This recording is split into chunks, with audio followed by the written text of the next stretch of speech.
I never lose, either I win or I learn. Those are my only options, to whomever it may concern. About to be a hot topic, play with fire, you get burned. Ain't nobody give me nothing, whatever I got, better I earn. I never lose, but I learn. I either win or I learn. Those are my only options, to whomever. We learned the hard way. We fucked up. We're not perfect, but the lessons we learn in life, they make us who we are. And here we are, starting fresh. And we're really excited to share our journey going forward with all of you so that we can hold each other accountable through the weight loss journey. Our journey started back in March of 2020. Actually, if you've listened to our podcast, it actually started well before then. We've been, on this weight loss journey pretty much our entire life. But this particular journey, or part of our journey, started in March of 2020, where together we lost over 150 pounds.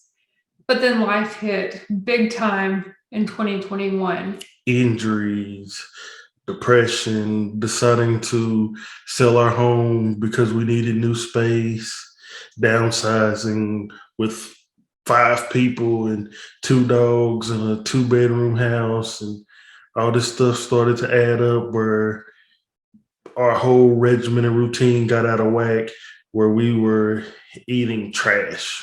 Yeah. And so it really affected our mental state, our physical state. Those of you who have been following along on this journey, I know you can see a difference when you look at us, when you see this on YouTube.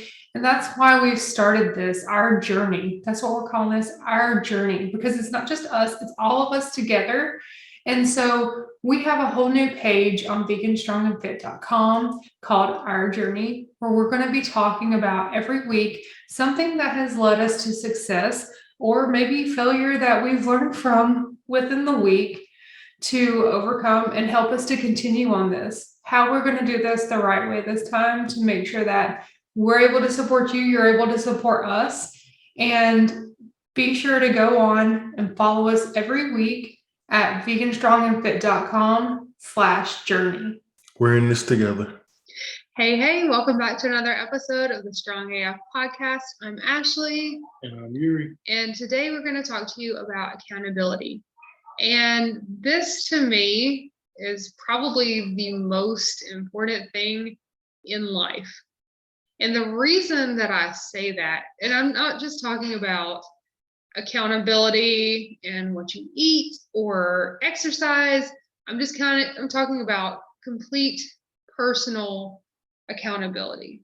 That's a tough one right there, because a lot of us, it's hard for us to take a look in the mirror and just be accountable for our own actions or placing ourselves in certain situations or around certain people and certain things. It's a big one, and we're going to get into it. Yeah, it's just kind of human nature, I feel like, to walk around and be able to point out other people's flaws. It's really easy to see the wrongs in someone else. But even if you have those same wrongs, it's really hard to see those in yourself. And even more so, to hear constructive feedback and be able to take that and actually make a change with it. And so that's what we're going to get into. Yeah, so I know for me, it's part of the healing process, being accountable, holding yourself accountable, and I'm the reason. It's on me. If I do better, I don't have to put myself in those situations. Because I know me, speaking on my background, coming from being a hustler and everything like that, getting my drug charge and everything, I was pointing the finger, this and that. Oh, I grew up in poverty-stricken environments. I didn't have a choice. Yeah, but I did. I did have a choice. That was on me. I take total responsibility. I didn't have to do it. Shouldn't have did it, but I did. It made me the person I am today. But I got to hold myself accountable and say, I had a choice. I could have tried harder in school. I could have done this. I could have researched that. I could have learned this. But no, I took the easy route out. I was a product of my own environment. And what did my environment give me? A product. And the rest is history. Yeah, and so one of the biggest things, the reason that this is such a big deal for me is I did grow up in a home where even though she hasn't been diagnosed, my grandma does have narcissistic tendencies. I never want to diagnose anyone, but there are a lot of tendencies and textbook things that she does that would be your textbook narcissist. And along with that is not taking accountability. Anytime something went wrong, it was someone else's fault.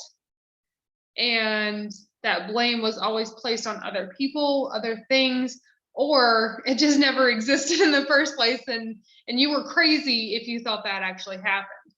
And so to me, taking accountability, and why that bothers me so much when people don't do that, comes from having grown up in that environment where that was always pushed off on either me, my sister, just anybody, and everybody that was there to take the blame for whatever happened. And so one of the biggest things, though, is if you continue to push that responsibility or accountability off on someone else, you are never going to grow as a person. So the biggest thing that I teach my kids is you're going to make a mistake. Mm-hmm. Everyone makes mistakes. But when you do, you have the responsibility to own up to that mistake. Say, listen, you're right, Mom. I was supposed to be in my room taking a nap, but I wasn't. I came downstairs, I got the markers, and I drew all over myself. True yes, story. This happened. Do not come to me and lie. Do not blame this on someone else. You need to take ownership for your part in this. And now I'm not saying that everything is completely one-sided and you should take ownership of everything, but everyone has a part to play, and we all need to take our part. And that also includes Yuri and I as parents, who get very frustrated when things like this happen and our kids come down and they get a hold of some markers. But what is our responsibility and our ownership and our accountability in this? Well, the marker shouldn't have been out in the first place to where the kids could grab them. Yes, they were supposed to be upstairs sleeping. They should take ownership for that, but we should have put the markers up. They shouldn't have been available for them to just grab. And so I then have to take ownership of that. I think I got to take ownership of it. I had it on the counter, on the table. So I believe that's on me. You're safe this time. That was a test. So I apologize for that. That's called accountability.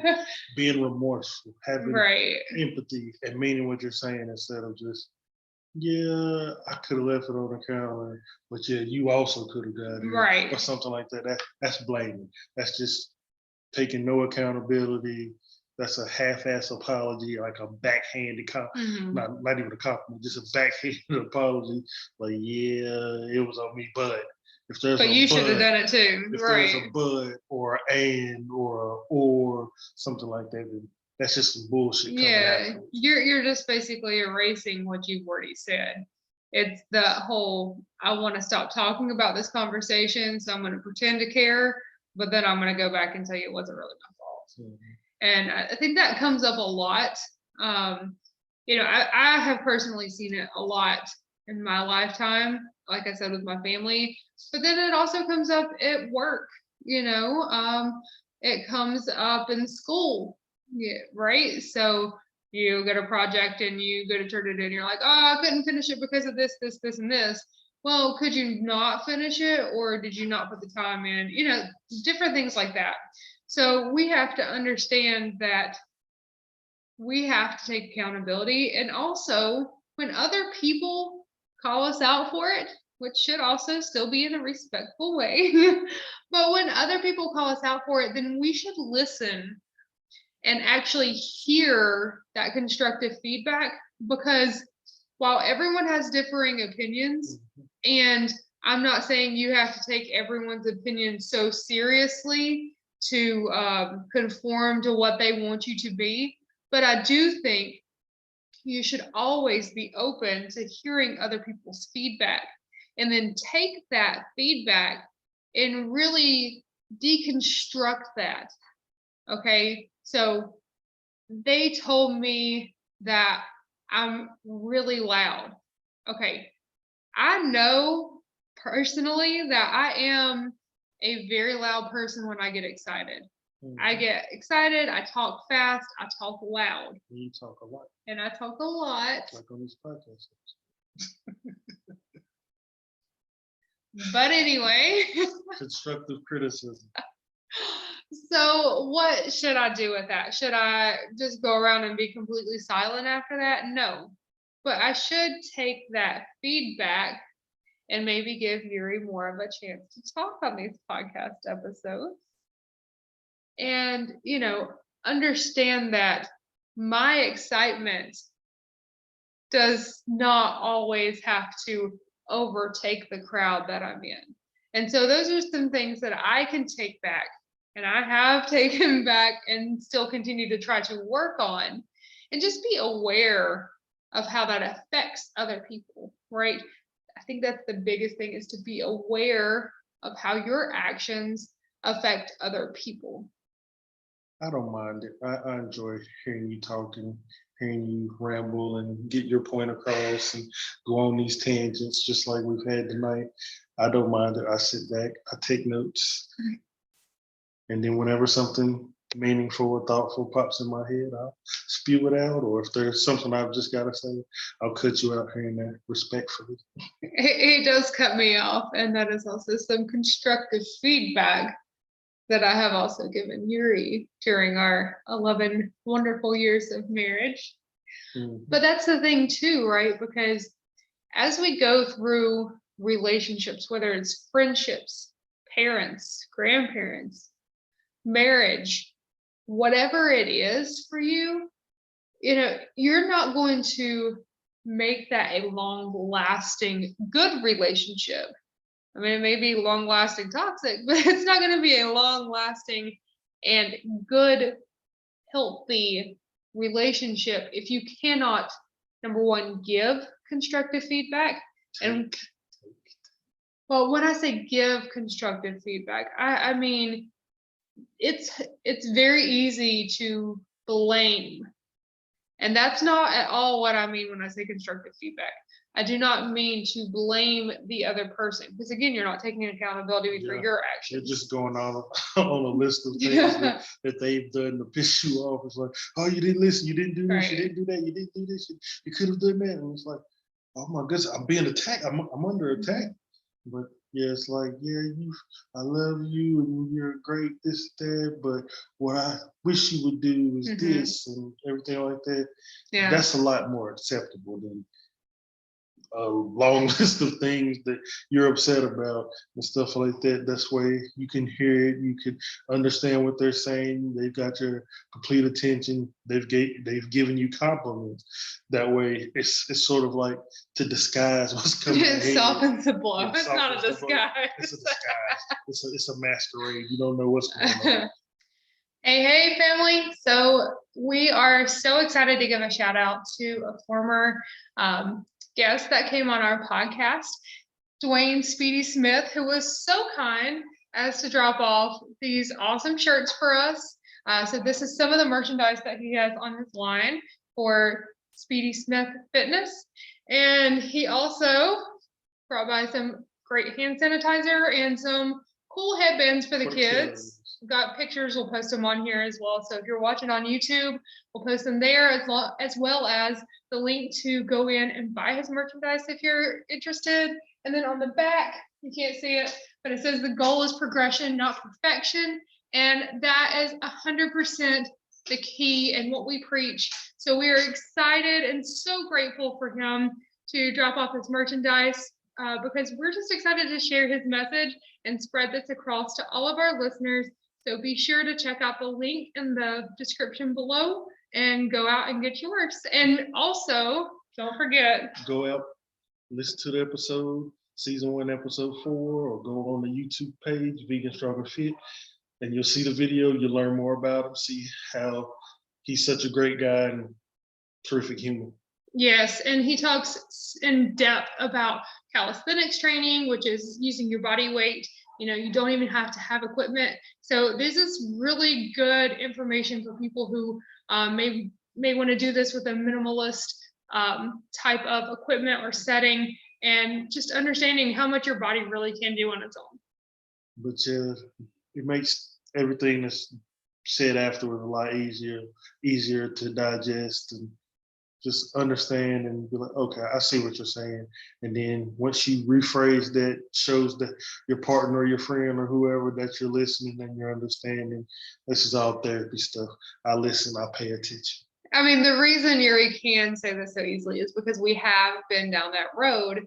And yes, I am that kind of person who I would hold it in and not say what was bothering me. But then by the time that my tea kettle was boiling over, I had to tell him everything that bothered me. And so to me, I didn't go in with the intention of attack, right? It wasn't ever, I am trying to make you feel bad about yourself or anything like that. I was just to the point where I couldn't hold it in any longer, and everything just was like word vomit out of my mouth. And therapy taught me that in order to make it to where he could actually listen and understand and not just have this word vomit coming at him and he has no idea what I'm saying, is to, number one, stop holding it in. And number two, talk to him in a way that he can understand how I'm feeling about the situation. Because a lot of times when you just say, you did this, you did that, you did this, it comes across as accusatory and that they are doing something with malintention. Whereas what he was doing may not have been intended in a negative way, but I may have taken it that way. And so I need to come across as, when you did this, it made me feel this way. Next time, I wish you would say it like this because I could hear that better. Yeah, because that's one thing about constructive criticism or just dialogue when you're communicating. I know my communication is shaky at best. I get it from my parents, mom and dad. It's on accountability. But anyway, like I'm trying to say is, I may not be the greatest at communication, getting my point across or saying it in a manner that you know exactly what I'm meaning. But in my mind, you understood what the fuck I just said. Pretty much. I just try to give it to you in simple terms with the least amount of effort and words. It's just cut and dry to the point. It's like, yeah. And then I'll sit there, or Ashley should ask me more questions. I'm like, oh, okay, I understand where she didn't get what I was saying, or she will see something where I'm having a conversation, or she'll see a message that me and so or some of my friends are having. And she was like, what the hell are y'all talking about right here? What does this mean? So I don't understand that. I was like, but that's not for you. This person understands. This person understands the kind of conversation we're having with these slang terms and this and that, for instance, because she'll always say, well, what the hell is bet? Why do you say bet at the end of it? And I'm like, it's just, yeah, bet. I got you. I understand. Yeah. And stuff like that, where she's going around being funny, yeah, bet. And I'm like, that's not how you use that. You just fucked it all up. That's just horrible. You don't have to call me out like that. Accountability. We're on accountability. But really, I mean, when you are giving constructive feedback, that is one of the big things, right? You have to speak to someone in a way that they will understand it, not just in a way that you want to communicate it. because if they can't hear you and understand what you're saying, then it means nothing. Like the way that I would give constructive feedback to Yuri is different than the way that I would give constructive feedback to my 3-year-old, because he's not going to understand if I use the same words, the same tone, right? I can't sound upset and give constructive feedback because all he's going to hear is mom's mad at me. He's not going to hear what I'm actually telling him because he's too worried that I'm mad at him. And so we have to speak to people in a certain tone that's caring and understanding that they need this feedback. We have to be constructive, which means not just telling them you did that wrong, but saying, hey, this is what you did, this is how it made me or your brother or whoever feel, and this is how you should handle that next time. That's the constructive part, because you have to give them feedback that will help them grow as a person. And then on the other end, we have to receive that feedback. And that is also hard. It's hard to give constructive feedback, but it's also really hard to receive that feedback because no one wants to hear what you're doing wrong. We all love to be praised, but no one wants to hear what you're doing wrong. In a lot of people's eyes, they can do no wrong.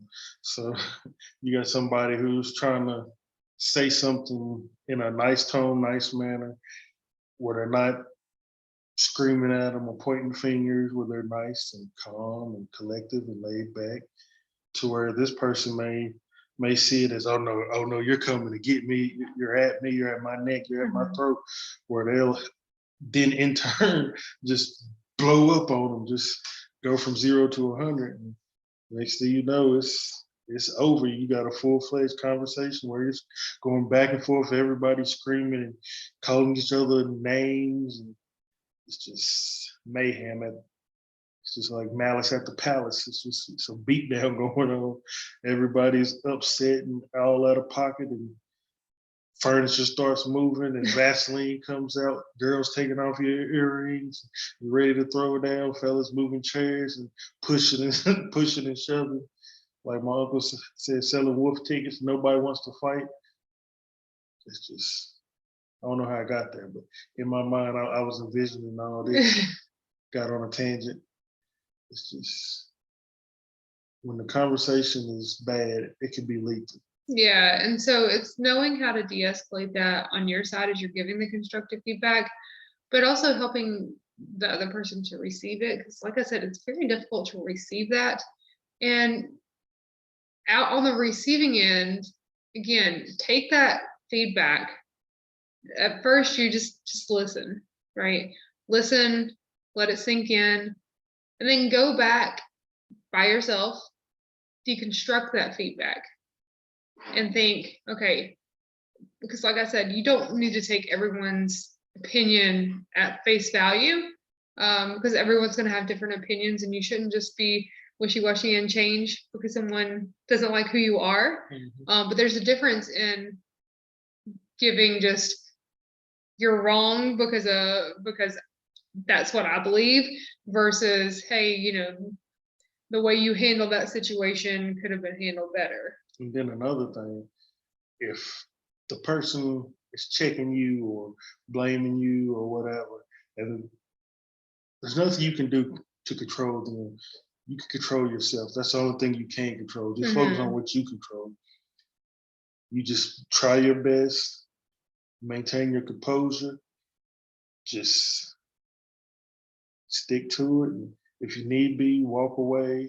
Yeah. And then calm yourself. If things start to get escalated, you get heated, you get upset, you get angry, you just I mean, and because just breathe, just meditate, just get your shit together before you explode and just fuck everybody up and just screaming at everybody. Just calm, mellow, just let my voice relax you and soothe you.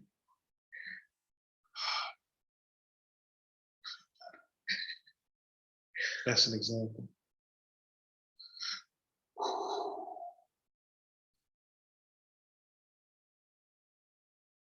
Okay, we're back now. all right. But yeah, I mean, that's exactly right, because situations are not always going to go as planned. And for me, that's one of the hardest things, because I'm definitely a planner. I like to have everything planned out and know exactly what's going to happen. I like to be in control. And for me, one of the hardest things is to not be in control. And in those situations, I have to understand I can't control the other person, but I can still control myself. And so in that case, I can control my actions or my reactions to your actions. And that's one of the things that I really try to instill in my kids too, because especially with the youngest two, Cam and Amari, they'll be sitting there arguing, or I'll tell them to go put your shoes on. And so Amari goes off and plays because he's 3 years old and he's not listening.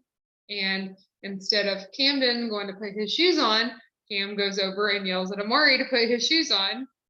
And then I have to explain to him that he is accountable for himself and he has to focus on what I've told him to do. And I will handle Amari. It is not his responsibility to take care of him. His responsibility is to do what he was supposed to do.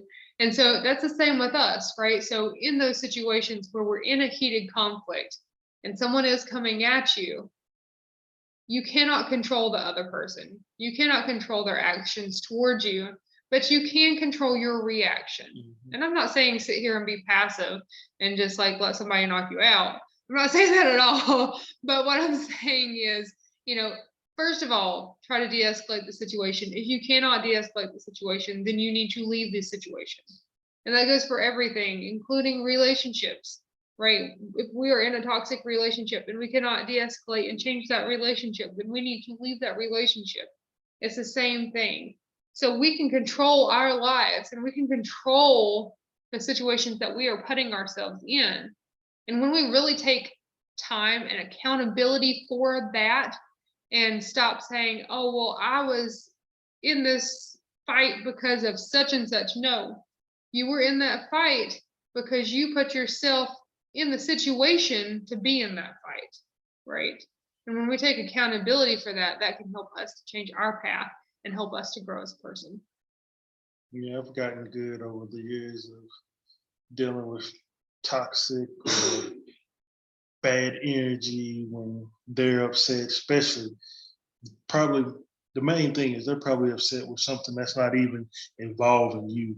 You just happen to be that person that's in between them and what they're really upset or mad about. Because I recall one instant, it was at work. Somebody was upset with me and they was like, you're this, you're that. And it came out of nowhere. I was sideways. I'm like, what you talking about? I was like, just calm down, just cool, relax. I know whatever you upset about, it ain't got nothing to do with me. Just realize who you talking to. Just talk to me like I'm an adult, I'm a human, and I'm not a child. Just respectfully, just watch who you talking to. I'm not the one. I'm cool over here. Just keep that over there. And then a couple minutes later, they was like, yeah, you're right. I'm sorry, I apologize. I'm like, yeah, I understand what it is. It's just, you just remain calm. Just worry about yourself. I'm good over here. I got me. I know the guy that I am. I control my atmosphere. I control everything. I can be in the hood, wherever. And I'm good, no matter where I am. I control the atmosphere. I control the temperature, and we're gonna stay nice and mellow. 50 degrees. That's how I like it. Nice, calm, cool, collected. Yeah. So key takeaways from this episode is I want you just to be more aware, more cognizant. Be like I want you to be more cognizant of your actions and reactions to people, and just be more thoughtful in the way that you provide feedback to someone when something upsets you or you feel like things could be done better, but also be understanding and receptive when people give you feedback as well. Yeah, you ain't got to cuss everybody. Damn. Not everybody is coming for you. Not everybody is at your neck.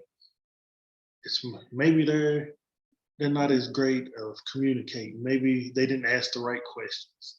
That's all it is. Maybe you need to ask some more questions instead of just flipping and cussing and tearing shit up. All right, so have a great week. We will see you next week and work on those feedback skills and receiving that feedback. Thank you for listening to the Strong AF podcast. We hope you really enjoyed this episode. Just do us a favor, go on the Apple Podcast, leave us a 5-star review, let us know how you enjoyed the episode. And if you're watching this on YouTube, just drop us a couple comments. We love hearing from you guys. Yeah, we always love hearing your feedback, and let us know what you'd like to hear more of as well.